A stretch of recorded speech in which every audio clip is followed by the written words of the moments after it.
everybody, to episode 23 of the Weebology I am a host of yours, Ethan. I am the other host of yours, Ricky. Yes. AKA your teachers, professors. your teachers, your professors, your We're educators. professors of you. Professors of you, for you, and By you? you? I don't know, whatever. So what are we talking about today, Ethan? Yeah, today we are doing two very fun segments. We are doing our Pitch or Ditch. We're reviving that bad boy. Yes, it's been a hot minute since we've actually given each other two shows, pitched it the way we want to, and then we come back in a later episode after we have viewed upon these shows and see how well we pitch it to each other, our personal reviews, and whether it is a pitch or a ditch. And the second part of the episode, which we might do first, I don't know, is we're making good on our promise from last week, and we're doing the Weeb warning / worst of Weeb, whatever we want to call it. Whatever we want to call it. And like you mentioned last time, this is the single worst anime in terms of ratings on my anime list, and it is called Mars of Destruction. So that's going to be exciting. But before all that, okay, I just wanted to formally apologize for my sounding nasally today. Yeah, this boy's a little stuffed up. I've been sick up since last Thursday. Oof. And you just tell me now. Oh yeah, when I got into your to space, the trap. Right in. Yeah. I lured him in with we're gonna talk about anime. I need a big pop shield like in between us, just like a sick shield. That can be arranged. Can it? No. Oh damn! All right, well, cool. So anytime you need to cough or sneeze or hack or whatever, I'm just gonna duck away. I was hoping you'd actually do it right into the mic, so they get like sick ASMR, you know, like right in the ears. Like, hey man, there's a market for ASMR. If any of y'all are into sick ASMR, you don't know, dude. ASMR's gotten weird these days, dude. You remember the video of the chick that like eats random shit, like lot of really random shit, and she labels it as ASMR.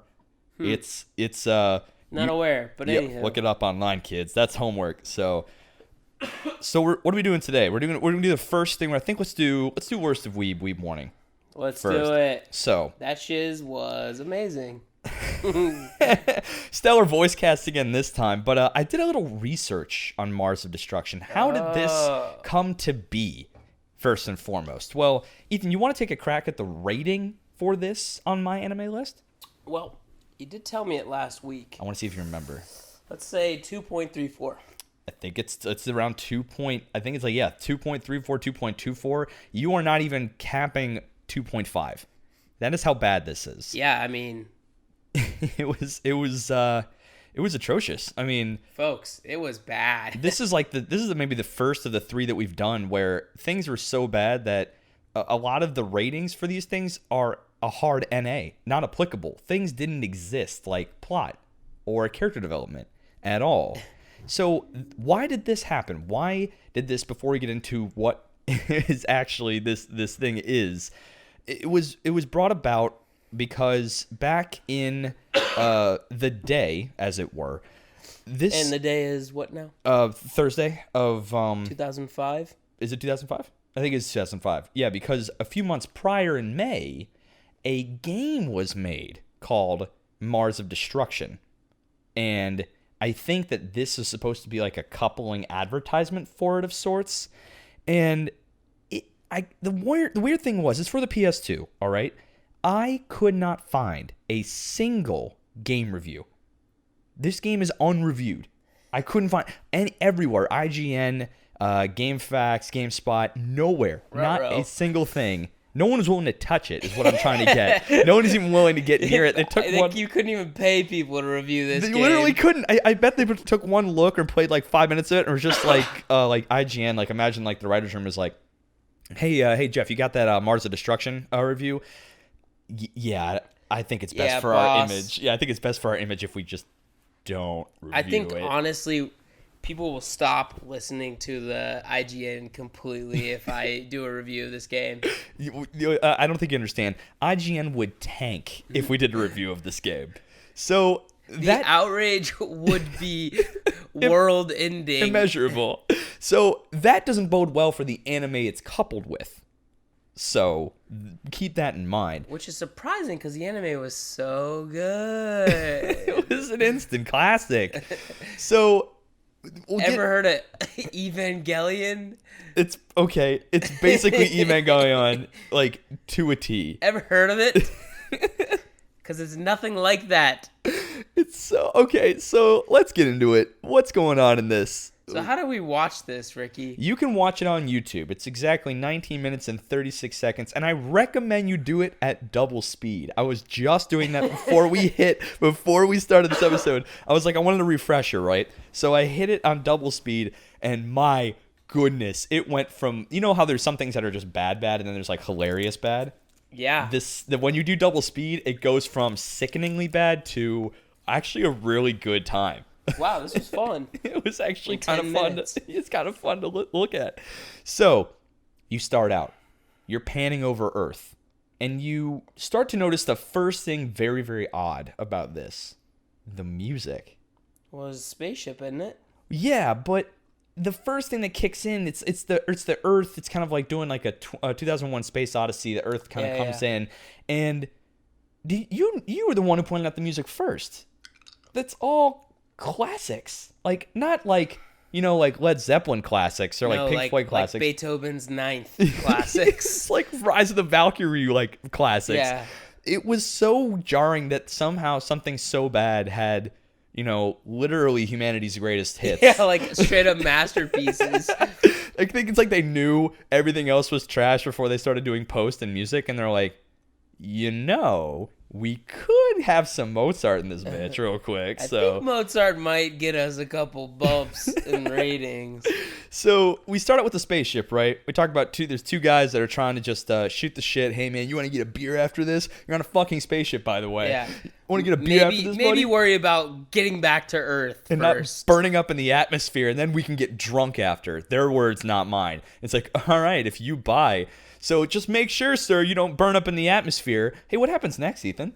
I think they might burn up in the atmosphere. Literally disintegrate. And they're coming in at like a totally perpendicular angle.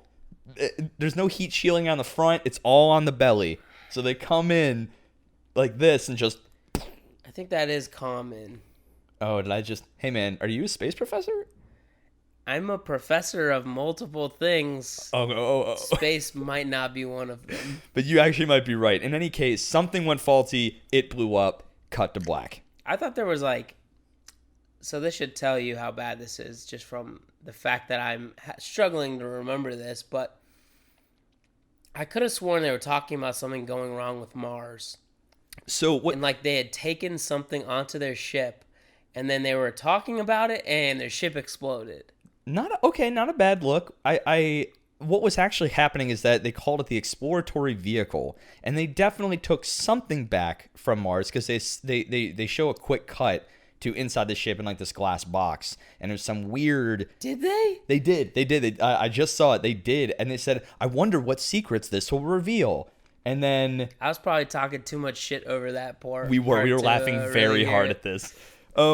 So we cut away. It's clear that this thing burned up, and they had something of unique value on this ship. And it just cuts. I found it really funny the way they cut to it. It says, and the text on screen, several months after the exploratory vehicle burnt up and fell, ... a hard beat, ... to Earth. Oh, thank you for clarifying. Wow, I thought it kind of fell back out into space. Gotcha. So then we cut hard down to a street or maybe a park, and there are three kind of like armored lowlies with guns. Yeah, they're like middle school cheerleaders with guns. Really, they are, and they're all kind of like, they almost look like the Sailor Moon's team level of different, like for generically different, and they're aiming their guns at these things they called the Ancients. And that was a really funny scene. It says 2 ancients found, and they're straight ahead, and then they look up like they notice something, and in the frame another one just steps as if it were like it just slides in. It's like a third one. Oh no! Like they just they slides into your DMs, like essentially. And then they basically, you know, laser beam out of their mouth. They missed 2 of them, but they get one of them. Where did they get him, Ethan? Where did they get that last one? Yeah, so there's like a, the team of 3 cheerleaders. Mm-hmm. And one lost her freaking head. Freaking head and a fountain of blood. It was honestly grotesque. Yeah, gory. It's jarring. Like it went from If there's ever an epic moment to have violence and a little bit of gore, maybe a burnt up spaceship would be a great time. Hey Ricky, in post, can you edit a stream of blood popping off my head? I absolutely will. So that it was really weird because they started like shooting these things with these tiny, almost like laser SMGs, and they're just slapping the hell out of these chicks, like no difficulty. Yeah. And then our boy Taraku-kun walks in, but he looks pretty badass, I have to admit. He walks in. He's in this black. This Ava. Oh yeah. Oh wait. My bad. Yeah, Wrong essentially show. Ava. So he walks in, black and blue shiny suit. And if you are a veteran listener to the podcast, first, thank you. 2, if you notice, our first one we did was Psychic Wars in this kind of segment, and he also shined. Our Dr. Supreme, Dr. Shiny Boy. Of course. What is with these shitty anime and their main characters shining? They just shine. I just think it's an easy way to show like a power. I guess, like, I'm better than the rest. I shine. Look at me. Or like think about like Goku and all them. Mm-hmm. Their ki like puts off waves. By the way, we should talk about that at some point. What is that even? What is that? What do you mean? The like power spike crap. Oh, it's just like a physical manifestation of their ki. Yeah, it's ki, essentially. Yeah, it's so iconic at this point that anyone powering up in any respect is just that. It's just this rising aura, essentially. Just like but in like Bleach, there's spiritual pressure, and it's like it almost kind of floats too. Like spiritual pressure kind of just like comes off in waves too. It seemed like it was going down and pushing everyone down. Oh yeah, because in English it's translated to spiritual pressure because it feels like an actual pressure wave. So anyway, sorry for the aside. How are we talking about? Oh yeah, the masterpiece, Mars of Destruction. Yeah, he's glowing. So to go back to other worst of weeb warnings. Psychic Wars, he had a shiny sword. In Dark Cat, he had a shiny sword. Yeah, shiny sword. And in this one, he had a freaking lightsaber. He had a freaking lightsaber, a.k.a. a shiny sword. So there are some common shiny sword. Even said in the last one, I'm setting myself for damage saying shiny sword. I cannot implore you enough to stop saying words like that. I will never stop saying words. Shiny sword. So he pulls out his shiny lightsaber, and he kind of wrecks these two ancients, quote unquote, but he kind of passes out, and in the meantime, he's just cracked over the skull. But they have won the day. Team Lolly Cheerleaders and Takara-kun, Shiny Boy Supreme 2.0, they win the day. And then we get a flashback as he's kind of lying in what looks like some kind of medical center. And then my favorite line in the whole show gets said. Is it the one where they pull the sheet over the chick who lost their head? And the doctor says, I think she's gone. Yeah, I'd say so, bud. Last I checked, humans don't work very well without heads. Yeah, it's like the one thing they need. Like, of all the things. In my medical professional opinion, I think she's not going to make it. And it's funny because everyone else... We tried, but I don't think she's going to make it. We tried. And all the lowly tuners in the room get depressed from that moment onward. It's dude, she lost her head in front of you. Hell yeah. So we got... Takara-kun gets a flashback.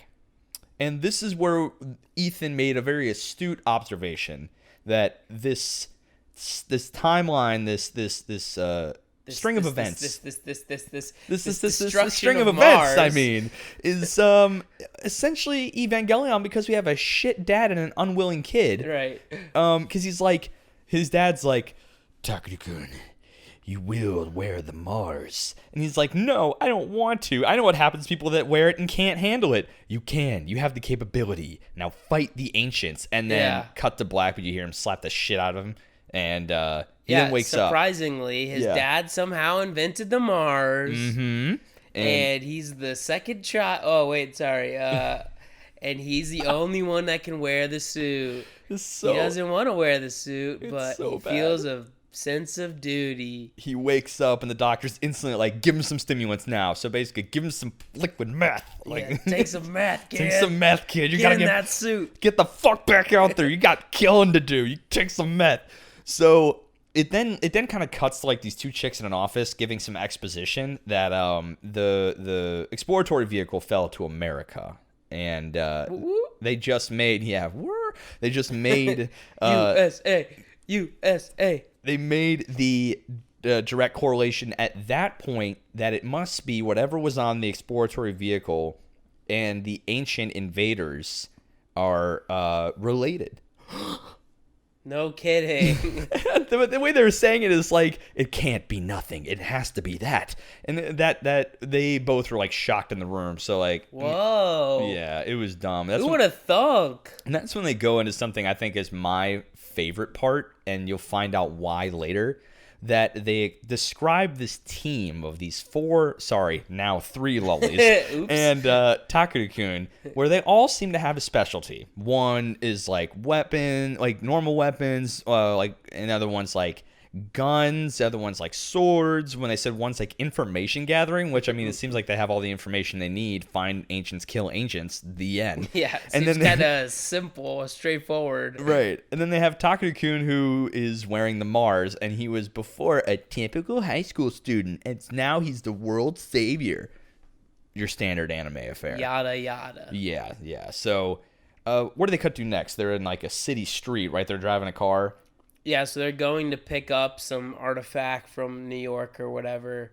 And were they already in America, or were they in Japan? They had just gotten there, and now he's like driving there. Okay, don't quote me. They could have been in Japan. I don't know. Either way. Anyway, they're in a city in like an armored vehicle driving towards wherever they're supposed to be going. They're in New York. And all of a sudden, a bunch of ancients show up. Oh my God, there's only like 8 minutes left. There needs to be something happening. Because that's what happens. So we do get a new ancient. He's kind of like fuzzy, like a little taller than the rest. Clearly bad daddy, right? He's the one that's like the biggest. Yeah, definitely the leader of whatever's going on. But, I don't know, man. Not a lot of like exposition as to what the differences are or anything like that. Is he stronger? Is he weaker? He just seems more, much more gravitas about him. Right. And so they get bombarded on the road. Ancients come up. They start. So remember my favorite part earlier is that they describe that each person on this team has a specialty in combat. So you would imagine that they would all try to fight with their specialty, right? Yes. Absolutely not. They all take out the same laser SMG. Yeah, we all have P90s. It's essentially future P90s, and they're just hacking away at the little ancients, but the big one has no effect. So Takun suits up. Yeah, no, but this is pretty funny. So, Ethan, is this Mars suit, one size fit all? No, apparently it's small AF. Yes, I mean, he has to wear a freaking corset to fit in this thing. So it's one size fit all, if whether you like it or not. Like you're gonna fit into it. So he gets scrunched up. And it was at this point that we realized his abilities that he has to make him be able to get in this suit is that he has no ribs. He has absolutely no rib cage. It's really funny. Yeah, you have the capability. You were born without ribs. Your organs are just floating there. They're so easily shiftable. So, you're invertebrate. You're essentially one brainstem away from a slug. So he suits up, gets out of the armored vehicle. Boom. He sees Mac Daddy Ancient, and he's ready to fucking go. He has his like shiny sword, and he's ready to rock. First thing that happens to him, Mac Daddy Ancient breaks his fucking arm. Wait, what does he try first, though? Wait, what does he try first? So they say, shooting him has no effect, so he tries to shoot him. That was funny. Yeah, our laser pistols have no effect. What do we do? Laser pistol? I think I gotta keep shooting at him. Yeah, eventually it'll crack. Yeah, he takes out his sword. He gets his arm fucking broken hard. And then Mac Daddy starts whipping the girls around. Yeah. And what's he whip out next, dude? I actually don't remember. The Mac Daddy cannon. he has that massive like rail gun. Yeah. It's so big that he in this mech augmentive suit can't even hold up, and he props it onto a car nearby and just fires it at Mac Daddy, and it does work, right? Yeah, which by the way, another Ava steal. Is he just the big gun, the huge gun. And it worked kind of, because he gets up and screams something about how that humans are the real invaders and we're the originals and the Martians were the originals, and yeah, and then is that it? Then it ends. That's really it. Then it ends. Now imagine this clusterfuck, right? This entire 20-minute just totally backscored by, classical like pianos and orchestrative stuff and free YouTube music. Yeah, that was the thing. There was when they were chatting about the exploratory vehicle like landing in America, there's the sad stock YouTube song. Do do do do do do do. And it's like, what are you doing? I was like half expecting the vlog song to come up, like do do do do do. Yeah, like just waiting for that shit. So I mean, I don't know. I like I said, this it was clear from the beginning that this was meant to advertise a game, but it didn't help itself any when the game it was advertising was probably already shit, if not a game company on the planet would review it. I'll be real with you. If that's a game, would you play it? I would never play it. You wouldn't play that? So, like, there was nothing interesting. No. So, because there's points you could tell, because there was like, everyone had a class. There's a clear enemy. The enemies had classes. There was limited lore. And it just had all the trimmings of a bad game. And by limited, you mean they could only make 20-minute OVA. That was the one thing. It's probably all the cash they had to work with, right? Because the game probably didn't sell very well. I didn't look up the numbers. It was bad, dude. So, if y'all anime fans, you want to watch some really, really bad shit, I highly recommend that you put it on double speed on YouTube. It goes from unbearably bad to actually kind of hilarious. I recommend it. So, how many stars would you give it? I'm sorry, you said... Whoa. You said you recommend it? I recommend, if you're going to watch it, put it on double speed on YouTube. Okay. Whew. I genuinely appreciate your concern for my mental well-being. I thought you were saying it was good, and He was about to kick me out of his apartment just now. Anyone watching it on YouTube just probably... Get out of the lab. He was looking at the feed, and he looked up and was like, whoa. Get out of the lab right now. Okay, I'll say I'm out. Here's my degree. What would I rate it? I don't think the 2.5 or whatever it is very far off. Yeah. Like, it was a big nothing burger. I think it was bad. I'd rate it a 1. Holy shit. 1.500. For the century all the good stuff came from. The music, that is. So that's it. That's as in the 15th the 15th century, where all the good 16th. Shit came from. Yeah, that was real bad. But hey, if you guys have any other recommendations for really bad anime we should watch, we're really partial to OVAs, but if you can make a case for a season of bad anime, I don't think we're too opposed to doing that. Yeah, I'll hit it up. Okay, cool. And I mean, I think that this should tell you, us talking about it was as long, if not longer, than the actual OVA. Oh yeah, it was 6 minutes longer. Like, are you kidding me? Well... Yeah, well, I mean, okay, but you know, 3 minutes longer. Still longer. Still way Definitely not okay. Longer. So, all right, that's it. That closes out that bit. So yeah, that shit's bad. That hurts me. You have a weebology stamp of disapproval. Yeah. So do watch. Do watch. If you want to cry. Do watch for the lulls and and the cries. So next up on our lesson plan today, kids, is pitch or ditch. Pitch or ditch. As if you didn't listen to the earlier part of this episode, I'm not really sure why, but pitch or ditch is where we pitch two shows we know each other have not seen. We go and watch as much as we can. At the very least, we must abide by the rule of 3 as the prophets have foretold. And then we come back at a future episode and give our thoughts about how they pitched it, the show itself, and whether it's a pitch or ditch. So, yes. Would you like to go first, or should I go first? I'll go first. All right, hit me up. So the show I'd like you to watch Huh. Okay. This is my listening face. It was pretty recent. I think it was actually from last season. It is called From Commonplace to the World's Strongest. Okay. And the Japanese is Eri Ferretta or something like that. Eri Ferretta. Okay. Okay, so the premise of this show is there's this class essentially of kids and their teacher get transported to another world. Ethan, is this an isekai? It's an isekai. Oh my god. And you're an isekai trash boy, so I thought you might like it. Hell yeah. You know I like me a good isekai. So essentially, they all get transported to this other world, and they're given like magic classes and things they're going to do to try to help out this kingdom who's being basically close to overrun by these demons. Okay.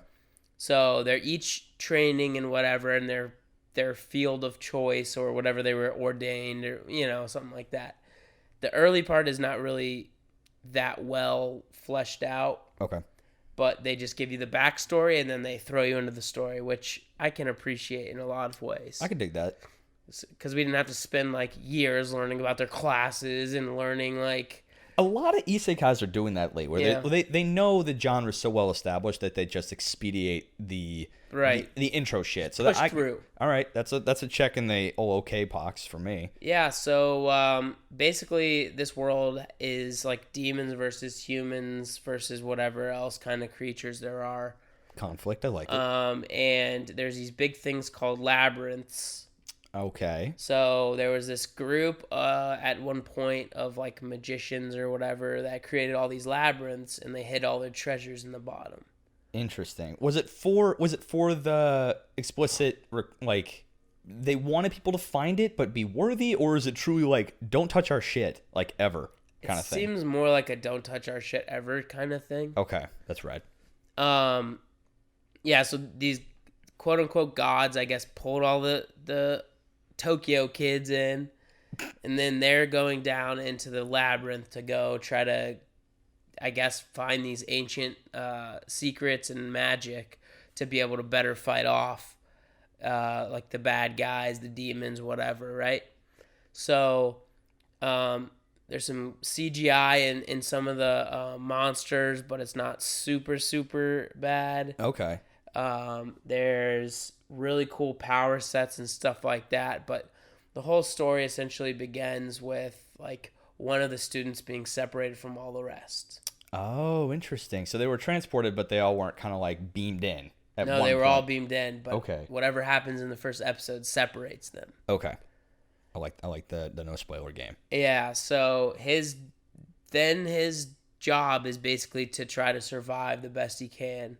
But he wasn't exactly one of the strongest ones. In fact, he was probably one of the world's weakest. No. What? Oh, okay. Okay, interesting. Now we're getting the title. He is commonplace. Yeah. So he is basically off on his own at the bottom of this abyss. Okay. Trying to survive. So he wasn't made in the abyss, right? No, that would be somebody different. Damn. That's a Made in Abyss joke for all you out there. For all you seasoned losers. students. Okay. It's already got an interesting premise. Like, and I'm a big fan of the Rise of the Shield Hero, and he kind of had that working from a negative mentality. So okay, that's already starting to pitch in my court, as it were. And the way this guy gains powers is a lot cooler than I think a lot of other shows have done it. Okay. It's kept me going. There's a harem for you. There's harems I can go either way on. I mean, there's really cool enemies, really cool like obstacles because it's a labyrinth. There's multiple labyrinths, so it's got a lot of like replayability if you think about it like a game. Okay. Because they kind of think of it like a game because they're from Tokyo, I imagine, and they're kids. I mean, that's how you. I mean, they're bloody high schoolers. Oh no. Yeah. Yeah. Okay. Cool. Interesting. Yeah. I mean, so. This is actually kind of a pitch lesson for you guys. I mean, you have to know the person you're pitching to, and how much anime they've seen. Do a little bit of vetting. I mean, me and Ethan know each other very well. We did our doctorate together in weebology. Obviously, middle school to doctorates. Middle school to doctorates. That's how it be. So I mean, you got to make sure if you're going to go out there and pitch to your friends, be them seasoned or not, you want to make sure you're really careful about what show you choose. We have a whole episode on how to get somebody into anime. You should go listen to that one if you need a refresher course. But Ethan has done I'd say a pretty stellar job of at least getting me hooked into this. What was the Japanese name again, you said? Eri Ferretta. Okay, I will give it a watch. There's vampires. There's dragons. There's like massive bowl things. I'm so in. I love massive bull things. Demon rabbits, demon bears. Demon bears? Whoa. Lead with demon bears, my dude. Whoa. Well, vampires are cool too. Hell yeah. Okay, I'm in. And okay, so this is just one season. Yes. It's only a 12er. Yeah. And it is fresh. Do you know who made it? Do you know anything else about that? Bones, Madhouse, anyone cool? Not off the maybe? top of my head. Let me quickly take a gander. As he does that, I'll begin my pitch. I want you to watch Space Dandy. So. This isn't happening. How is this happening? Oh my gosh. I like this. It's your boy. Who is that? That was Jaime. Oh, yeah. Okay. So that actually, I like that because that was a sneak peek. Next episode, we are doing a collab with a buddy of mine who's an up-and-coming EDM artist. He goes by the name of Diskette Disco, and he has made a very special track just for us. Just for the Weebology family. Just for us. So next episode, you may get a nice, fresh, new theme song and outro. And we're going to promote him hard. So, yeah, that was a little sneak peek that was unintended. But I kind of like the rawness. I like the realness. And it wasn't even the song you're going to hear. We're not even going to edit that out. And if we do, you're not going to see any of this footage at all. Or hear it if you're listening to it. The studio is White Fox. The studio is White Fox. That rings a bell, but not a big one. You know anything else they did? It does, folks. So, back to it. You interrupt me anytime you actually find out any big names wait. Yeah? Yeah, I guess they did successful productions, including adaptations of Steins Gate, Akame ga Kill. They did Steins Gate? How did I not know this? ReZero. Whoa, okay. This can't be real, though. That's insane. Wow, okay, so we got a big studio behind this one. Tears to Tiara. Wait, which one was that? Tears to Tiara. I heard that's really good. Okay. That's all these got to go on my list. I'm seeing ReZero. It's just isekai torture porn. Katana Gatari. Oh my gosh. That's. I guess awesome. These are all absolute bangers. Okay, I'm ready. I'm ready in. I'm ready to watch this show now. The Devil's a part-timer. Wait, what? I love that show. Did you see that meme the other day that it's ranked on my anime list? It's ranked 666th. No. That's funny. Yep. So. Good boy. My recommendation. Space Dandy. He's a dandy guy in space. So, this show is kind of a comedic sci-fi show, and the best way I could describe it is, have you seen Firefly, yeah? I have. So, if Cowboy Bebop is Firefly, then this show is Futurama. It's like Cowboy Bebop. Okay. Cowboy Bebop is a serious show with funny parts, and Space Dandy is like a funny show with some serious parts. It leans more on the funny side. Gotcha. The reason why I make that parallel is because Space Dandy was created by a guy named Wanatabe, who did Space Dandy. Space Dandy made Space Dandy. So Wanatabe made Cowboy Bebop, and another one that I need to watch called Outland Star. So this show, what's it about? It's literally about a guy named Space Dandy, and he's his first name is Space. I think so. Like they just call him like Space Dandy. Like that's like his actual title. And is it a moniker or is it straight up his name? I think it's a moniker. I don't know. This one I haven't seen in a long time, so I actually might watch this one alongside with you. Oh, really? Yes, sir. But I really liked it. I watched it on Toonami, actually. If you can get your hands on the dub, you really, really should. I think you can watch it subbed on Hulu. Correct. But I couldn't find the dub. If you can find it, you're in for a treat. The dub was actually pretty good. The plot is kind of this dude with a massive pompadour. His whole job is to find new species in the galaxy. Like, he just wants to uncover new species of aliens for cash. He's all in it for the loot, baby. He's in it for chicks and cash. That is his whole lifestyle. Chicks and blow. Chicks and blow, dude. He's always hangs out at this one space bar, and it's super dope.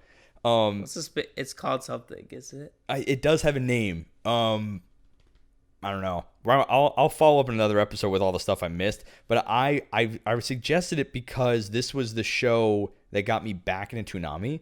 Because I used to watch a lot of Toonami as a kid, and then someone said, "Oh, the guy who made Cowboy Bebop made this show," and it came out in 2014. So I was in high school at the time, and I haven't seen Toonami since that point. You were not in high school in 2014. Whoops. I keep getting that mixed up. I was in college. Yes. So, but I was watching it with Pat. And just so you know, you were not in high school in 2014. You don't know that? I repeated a couple years. I repeated a couple years. I'm one of the one people that would know that. Sue me, man.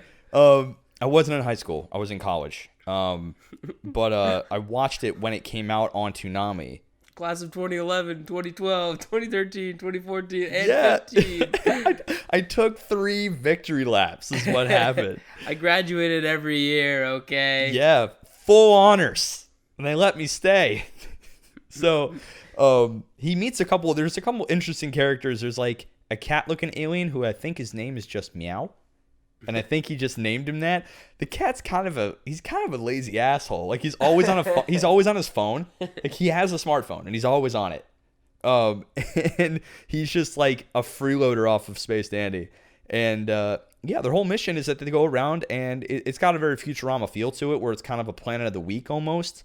There is kind of an overarching story that I don't want to get into, and there's some kind of conflict too. It's very Bandit-esque, but it's a really funny show made by a celebrated creator in the anime space, and with probably one of the few dubs that, as someone who is a sub elitist, a true fan,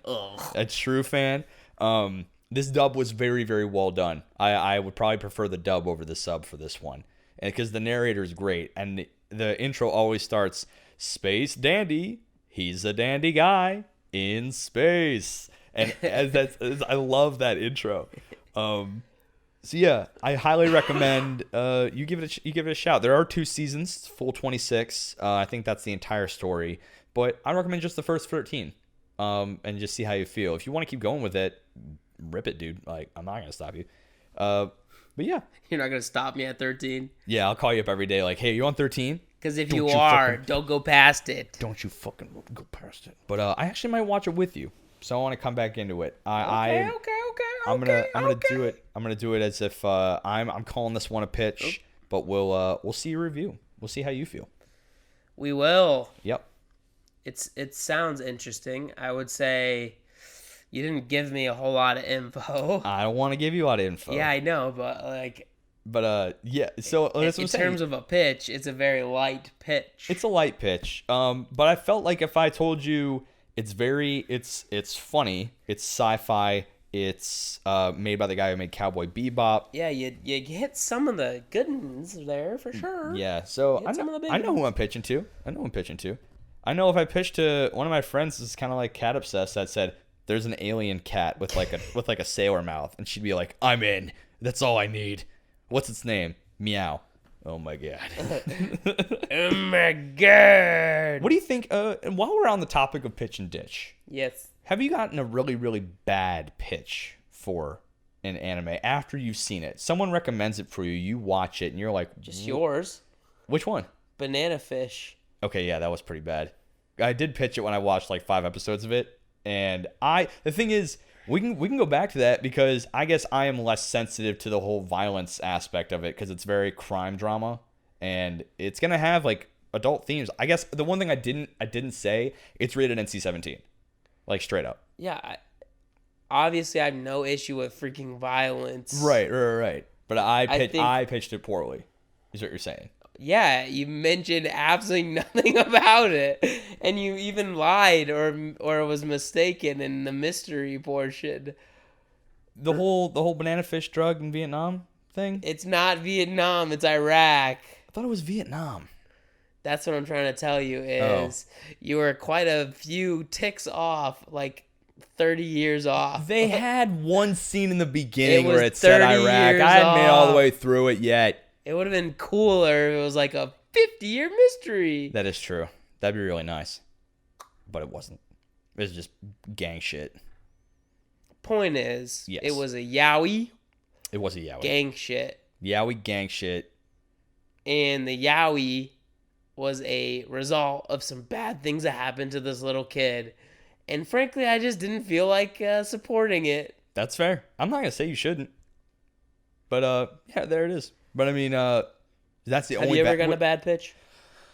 I would say most of the things Patrick tells me to watch, I think, are terrible. Yeah. Oh, for real? No, I just what a call out. Oh, for real? No, I had a buddy. It was right after college, actually. I was he just did a really bad. He said he hated Parasite, and then he started talking about Parasite, and I'm like, Parasite the Maximum. Okay, that sounds like a cool show. Why do you hate it so much? And he's like, oh, it's like real, a lot of gore, a lot of this. I'm like, gore? Oh man. Yeah, it was. Yeah, but an adult said they were afraid of gore. Not afraid, just weren't a fan. And he's like, I didn't like it because of this or that. And I'm like, okay, fine. I was actually bored on a work trip back a couple of years ago, and it was like 2 a.m, and I didn't even realize it was on Toonami.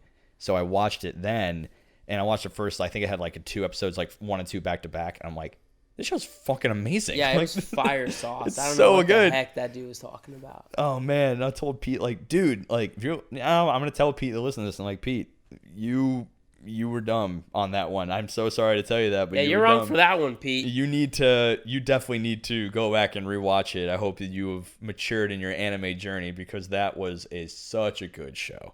But yeah, pitches. That's what we're doing it to get better, to pitch to each other, so you don't end up like Banana Fish. Yikes.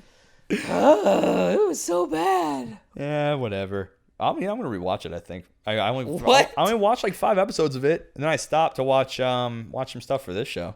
So I think I might go back and see what's up. Enjoy that. It got a pretty high rating, but you got to remember who's rating it. There you go. Okay. Yeah. Now we're talking. Let it be known. But hey, this is an educational journey, not just for professors, but all of you students as well. For sure. So thank you, everyone, for coming to class. You know, give us 5 stars on Apple Podcasts. Where else can we be found, Ethan? Yeah, so I will reiterate, Apple Podcast is one of the biggest podcast search engines out there. So a 5-star plus a word review would really help us if you could go ahead and do that. Also, share with your friends. We can be found as well on Spotify, Google Podcasts, Stitcher, and many, many more. I'm doing charades over here, but he nailed it. We're also, if you are on our YouTube channel right now, you know that we are filming these episodes now, and those will be up approximately when the show comes out. Soon. Yeah, it should be around the Monday, because we come out every Monday at 7 on all your podcast streaming services, and we should 3 upload. 3 a.m. actually. 3 a.m. Wait, what? I moved it up because Patrick gets up early. We did it for you, RoboPat. Yeah. Patbot, we did it for you. So yeah, if you're up at 3 a.m. on a Monday and you're itching for some of that anime podcast goodness, well, fear not, fellow students. You can go ahead and listen. At 3 a.m. You should be sleeping, but, lives are lives. So you do you. Also check out our Instagram at weebology.podcast. We got ourselves memes. We got ourselves content that we're watching, and we got ourselves the occasional just what are we doing, recording and stuff like that. So check us out. Our posts are starting to blow up, and it makes me very happy. Yeah, I might even post some pics from the tournament in Philadelphia. Ooh, yeah, do that. I went to the Overwatch Grand Finals. I don't recall if this made it into the first cut of this. Yeah, I don't know, but yeah. So anywho, I went to the grand finals in Philadelphia of the Overwatch, league. And I'm told that San Francisco won in a landslide. 4-0. Ooh, ouchie. Not even competition. So. And so I'll probably upload some of those pics just for y'all to have some eye candy, I guess, on some there. Of that Overwatch eye candy. So yeah, I think that's it. So I'm Ricky, and I'm Ethan, and this has been Weebology. Peace. Deuces.